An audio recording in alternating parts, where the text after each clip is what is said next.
Welcome to FlashCore, your sharpest source for daily headlines and deep dives. If you're new here, don't forget to hit that subscribe button and stay ahead of the curve. A morning of fire, the attack on Sochi. In the early hours, as the city still slept, a sudden eruption of flames and chaos broke the silence, marking a moment that would be etched into the memory of Sochi's residents. The calm of the Black Sea coast was shattered as Ukraine launched a major drone attack against Sochi, a city deeply tied to President Putin and the Kremlin. Once known for its tranquil beaches and as a symbol of Russian prestige, Sochi became the latest front in a conflict that is rapidly evolving. At least 31 drones targeted the city, turning the pre-dawn sky into a battlefield. Russian air defenses scrambled to respond, their searchlights and missiles streaking through the darkness in a desperate attempt to protect the city. The sound of explosions and anti-aircraft fire echoed through the streets, waking thousands. The timing was no accident. Putin had been conducting official business from his Sochi residence just hours before. The attack sent a clear signal. Even the most secure and symbolic locations are now within reach of Ukrainian forces. This was a bold message from Kyiv. Nowhere in Russia is out of reach. The expanding range of Ukrainian drones has redefined the boundaries of the conflict, forcing Moscow to confront new vulnerabilities far from the front lines. The attack showcased Ukraine's growing ability to strike deep into Russian territory, challenging Moscow's sense of security. Ukrainian operators, working with precision and determination, demonstrated that the war is no longer confined to the borderlands. It can reach the very heart of Russia's power. Russian officials claimed most drones were intercepted, but the event marked a serious escalation. The debris scattered across city streets and the visible damage to buildings told a different story, one of increasing risk and uncertainty for Russian cities. For Sochi's residents, the attack shattered any illusion of safety, bringing the war home in a way not seen before. Families rushed for cover, emergency sirens wailed, and the sense of vulnerability was palpable as people realized that nowhere was truly beyond the reach of conflict. Drone warfare has blurred the front lines, making even iconic cities vulnerable. The sight of drones over familiar landmarks was a stark reminder that the nature of war is changing, and that technology now allows battles to be fought far from traditional battlefields. The assault on Sochi is a stark reminder. In this war, no place is truly safe. As the city recovers from the shock, the message is clear. The conflict's reach is growing, and the sense of security that once defined Russian cities is rapidly fading. The human cost. Casualties and damage in a resort city. Once known for its tranquil beaches and bustling tourist life, Sochi now faces a new reality, marked by destruction and loss.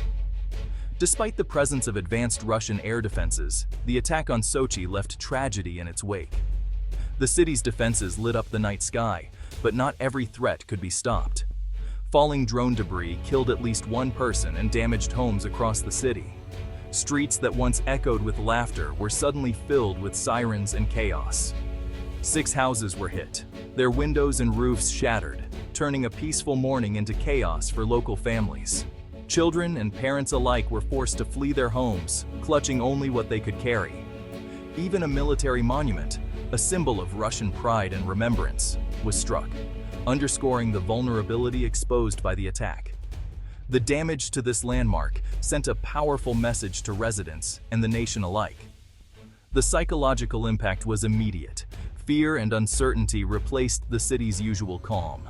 Residents gathered in small groups, comforting one another, their faces etched with worry about what might come next. Sochi International Airport was forced to halt flights, disrupting travel and commerce. Tourists and locals alike found themselves stranded as the city's vital connection to the outside world was abruptly severed. The brief shutdown highlighted how drone warfare can ripple through a city's economy and daily life. Shops closed their doors, businesses paused operations, and the usually vibrant streets fell eerily silent. The attack's effects extended far beyond the blast zone, shaking the community's sense of normalcy. Emergency services worked tirelessly, while neighbors checked on each other, united by shared shock and concern. For Sochi, the war is no longer distant, it's personal. The conflict has reached their doorsteps, changing lives and perspectives overnight. The cost of this new phase of conflict is measured in both lives and livelihoods. As families mourn and begin to rebuild, the scars left behind serve as a stark reminder of the fragility of peace in a world transformed by modern warfare. In Putin's backyard, a dramatic event unfolded that sent shockwaves through both Russia and the world. Sochi, known for its scenic beauty and as a favored retreat for the Russian president, suddenly became the center of global attention. A strike near the presidential residence. The attack was not just a military maneuver, it was a bold statement, executed with precision, right in the heart of a city closely associated with President Putin himself. The Sochi attack's most striking detail is its timing. It occurred just after President Putin was seen working from his official residence. This proximity in time and place raised immediate questions about the intent behind the strike and whether it was meant as a direct warning. Was this a direct message to the Kremlin?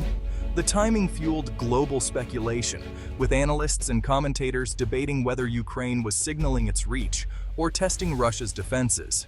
Putin's Sochi retreat, long a symbol of power and security, now seems less secure than ever.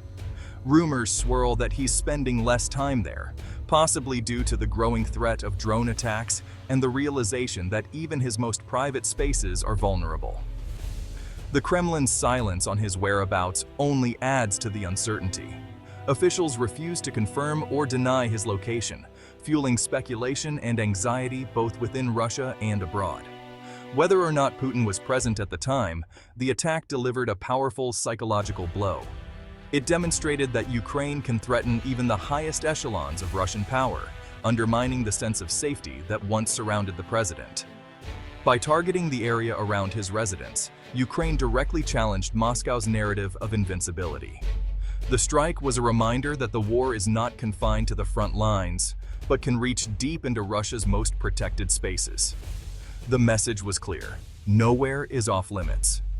Even the most fortified and symbolic locations are within reach, shattering the illusion of absolute security. The war's shadow now falls over Russia's most protected spaces, casting doubt and fear where once there was confidence and control. The psychological impact of this strike will likely linger, reminding the Kremlin that the conflict's reach is ever expanding. Russia's fury, massive retaliatory strikes across Ukraine. In response, Russia unleashed a massive aerial assault, 84 drones and multiple missiles across Ukraine. The strikes targeted cities far from the front, overwhelming air defenses and bringing terror to civilians.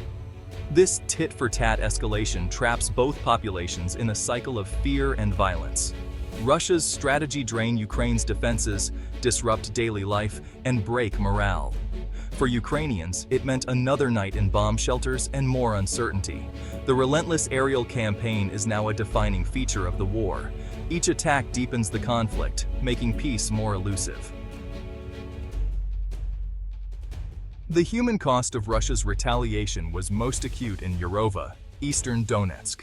A Russian airstrike killed at least 24 civilians, many elderly, waiting to collect pensions. President Zelensky condemned the attack as a deliberate act of terror, calling it a war crime. The strike on a known aid distribution point left a community shattered and underscored the vulnerability of Ukraine's civilians. Elsewhere, more deaths and injuries were reported as missiles hit populated areas. These attacks blur the line between military and civilian targets, fueling Ukrainian resolve. Each tragedy is a stark reminder of the war's brutality and the high price paid by ordinary people.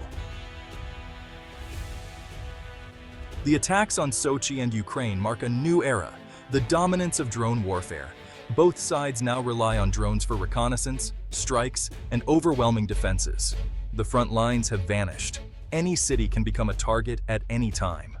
For Russians, once safe cities like Sochi are now vulnerable. For Ukrainians, the threat is constant. Drones have created a climate of anxiety and insecurity, disrupting daily life and eroding normalcy. The psychological toll is immense, affecting millions far from the battlefield. As drone technology advances, the risk to civilians grows, and the conflict becomes harder to resolve. The drone arms race is fueling a vicious cycle, pushing peace further out of reach. Drone and missile strikes are devastating critical infrastructure in both Russia and Ukraine. In Sochi, the airport's shutdown disrupted travel and commerce, exposing economic vulnerabilities. In Ukraine, Russian strikes targeted power stations, communication networks, and transport routes, aiming to cripple the country's ability to function. This strategy diverts resources from the front lines and strains the economy. Attacks on infrastructure are now central to both sides' war efforts. Ukraine's strikes on Russian oil facilities, like Tuops, aim to disrupt Moscow's war economy. Every destroyed power plant or oil terminal deepens the hardship for civilians. The economic and social costs of the war are mounting, far beyond the battlefield. The war on infrastructure ensures that suffering spreads to millions on both sides. The attack on civilians in Yarova drew swift international condemnation. President Zelensky used the tragedy to rally support and highlight Russian war crimes. Such incidents strengthen Ukraine's case for more aid, especially air defenses. Ukraine's strikes inside Russia, like Sochi, receive a more cautious response but shift the global narrative. These attacks show the war is not one-sided, complicating diplomatic efforts. Each new strike hardens positions and makes negotiations harder. The world watches as the conflict grows more complex and dangerous. The latest attacks have pushed peace further out of reach. Each drone and missile deepens the divide, fueling anger and making compromise unlikely. The constant threat creates a mindset of perpetual defense and retaliation on both sides. For Ukrainians, it's an existential fight. For Russians, attacks justify the Kremlin's war. Both sides are investing in long-range strikes, shifting the war toward attrition and prolonged suffering. The focus is no longer on peace, but on inflicting pain and achieving total victory. As the war enters a more desperate phase, hope for a negotiated settlement fades. The conflict continues to pull Russia and Ukraine further apart, with no end in sight.